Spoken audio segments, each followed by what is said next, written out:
আইসি দয়া forensic report কই? Sir এখন তো লাশে আসে নাই, ফরেনসিক রিপোর্ট কোথা থেকে আসবে?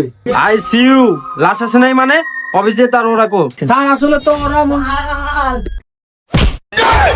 দয়া ওকে নি বলছি হাই ভোল্টেজে কথা না বলতে। স্যার আমি তো বলছি ওকে হাই ভোল্টেজে কথা না বলার জন্য, কিন্তু আপনার মাইক্রোফোন সাপ লাগে তো এই জন্য হাই ভোল্টেজে কথা বলে। আচ্ছা এদিকে আসো, আর লাশ কোথায়? স্যার আমি তো লাশের খবর জানি না, আমি তো বাসায় গেছিলাম। ওই ডিউটি আগে না বাসা আগে?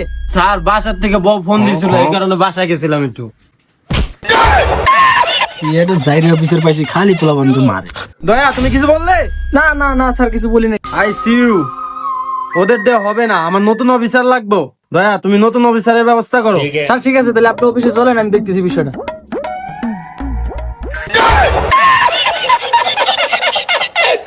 স্যার তাহলে আপনি অফিসে বসেন, আমি দিয়ে লোকের ব্যবস্থা করতেছি।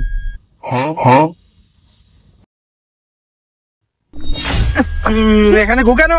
স্যার স্যার অফিসে বিলাই ঢুকছিল, হয় মানে আগে দিছে। তাহলে তুমি কি করছো অফিসে?